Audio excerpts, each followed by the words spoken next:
इकरा चौधरी जी। धन्यवाद सभापति महोदय, आपने मुझे इस विशेष चर्चा पर बोलने का मौका दिया। भारत के संविधान के 75वें वर्ष की चर्चा के मौके पर मैं सबसे पहले संविधान बनाने वालों की दूरदृष्टि को सलाम करती हूँ। एक युवा सांसद के तौर पर मैं अपनी उम्मीदों को संविधान के साथ जोड़कर खास तौर पर ये बताना चाहती हूँ कि आज हमारे देश में पिछड़े, दलित, अल्पसंख्यक समुदाय को किस तरह अपने संवैधानिक अधिकारों और आज़ादियों की हिफाजत के लिए हर रोज़ मुश्किलों का सामना करना पड़ रहा है। Doctor B.R. अम्बेडकर के कथन से अपनी बात रखना चाहती हूँ। उन्होंने कहा था, मुझे अपने भारतवर्ष पर फक्र है कि जिसके पास ऐसा संविधान है जो लोकतंत्र, समाजवाद और सेक्युलरिज्म को संजोता है। लेकिन आज ऐसा लगता है जैसे संविधान की किताब तो है पर इसे चलाने वालों का ईमान गुम हो गया है। आज हिंदुस्तान में हर वर्ग को किसी न किसी चुनौती का सामना करना पड़ रहा है, मगर अल्पसंख्यक, खासतौर पर मुसलमानों पर जो कहर टूटा है वो किसी से छुपा नहीं है। ये लोग सिर्फ अपने मजहबी पहचान की वजह से निशाने पर हैं। संविधान का अनुच्छेद 15 कहता है कि किसी भी नागरिक के साथ धर्म, जाति या किसी और वजह से भेदभाव नहीं होना चाहिए, लेकिन हकीकत इसके उलट है। हालात इस कदर बिगड़ चुके हैं कि hate speech, mob lynching, bulldozer द्वारा घरों को गिराने की घटनाएं आम हो गई हैं। खास तौर पर उत्तर प्रदेश में, जहां ऐसा लगता है जैसे कानून के नाम पर जंगल राज चल रहा हो। संभल में जो हुआ वो सबके सामने है। पुलिस के संरक्षण में निर्दोष लोगों की हत्या की गई और सरकार ने चुप्पी साध ली। अल्पसंख्यकों पर हिंसा बढ़ती जा रही है, मगर सत्ता में बैठे लोग या तो आंखें मूंदे हुए हैं या फिर इन घटनाओं को बढ़ावा दे रहे हैं। हद तो तब हो जाती है जब न्यायपालिका की बात भी अनसुनी कर दी जाती है। सुप्रीम कोर्ट ने मॉब लिंचिंग पर 11 सूत्रीय निर्देश जारी किए थे। इसमें साफ कहा गया था कि राज्य सरकारें और पुलिस इस तरह की घटनाओं को रोकने और दोषियों पर सख्त कार्रवाई करने के लिए जिम्मेदार है, लेकिन आज भी इन निर्देशों पर अमल नहीं हो रहा है। हाल ये है कि मॉब लिंचिंग को रोकने की बजाय सत्ता में बैठे लोग आग में घी डालने का काम कर रहे हैं। उनकी जुबान से ऐसी बातें निकलती हैं जो नफरत को और बढ़ावा देती है। ये अशांति अब इतनी गहराई तक फैल चुकी है कि हमारे समाज के धर्मनिरपेक्ष चरित्र पर गंभीर सवाल उठ रहे हैं। साल की शुरुआत में ही कई राज्यों में दुकानदारों को अपने नाम बोर्ड पर लगाने के लिए मजबूर किया गया। इसे सेहत और सुरक्षा के कानूनों का हिस्सा बताया गया, मगर असल मंशा कुछ और थी।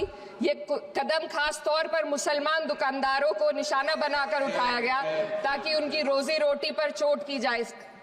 पिछले हफ्ते मुरादाबाद में एक मुस्लिम डॉक्टर को हिंदू बहुल्य मोहल्ले में घर खरीदने पर विरोध झेलना पड़ा।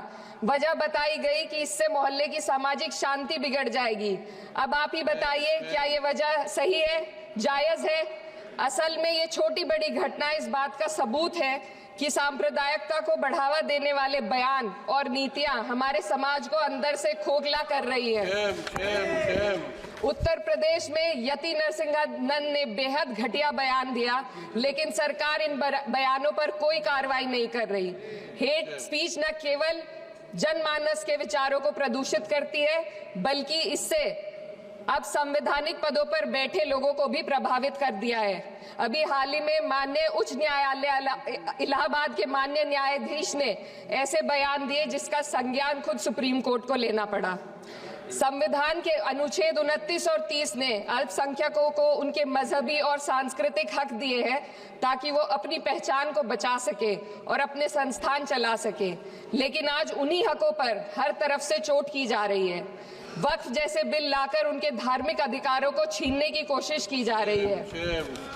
आज अल्पसंख्यक समुदाय को संविधान द्वारा दिए गए अपने बुनियादी अधिकार पाने के लिए लंबी लड़ाई लड़नी पड़ रही है। ऐसे कई मामले अदालत ने न्याय देकर संविधान की रक्षा की है, लेकिन अदालती प्रक्रिया में जो समय लगता है उसकी वजह से देश के सामाजिक ताने बाने को भारी नुकसान उठाना पड़ता है।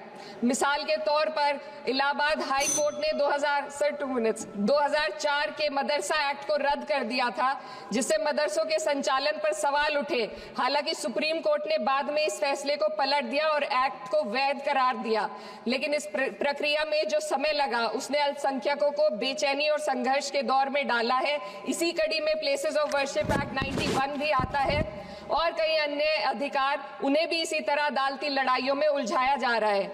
ये स्थिति न केवल अल्पसंख्यकों के अधिकारों की राह में रुकावट है, बल्कि justice delayed is justice denied जैसी कहावत को सिद्ध करती है।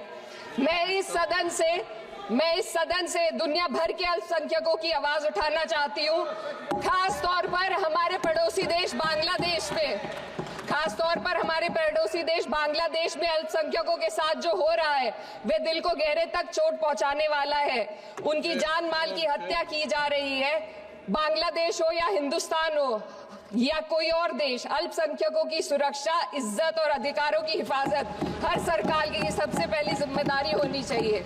मैं इस सदन से अपने देश के अल्पसंख्यकों के साथ बांग्लादेश के पीड़ित अल्पसंख्यकों की आवाज को एक साथ उठाना चाहती हूँ। ये वक्त की पुकार है कि हम सब मिलकर ये सुनिश्चित करें कि किसी भी इंसान को उसकी पहचान या मजहब के कारण डरकर जीने पर मजबूर ना होना पड़े।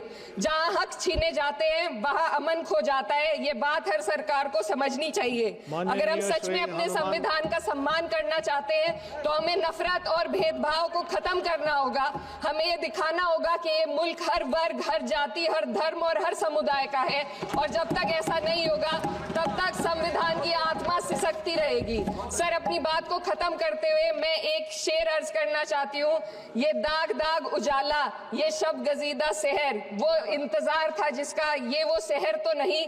लेकिन अगर इस सदन में बैठे हम सभी सदस्य ये ठान ले कि हमें संविधान के मूल्यों को लागू करना है और उसे लागू करने का प्रयास करें, तो वह सुबह जरूर आएगी जिसके लिए लाखों भारतवासियों ने अपने जानों की कुर्बानी दी थी।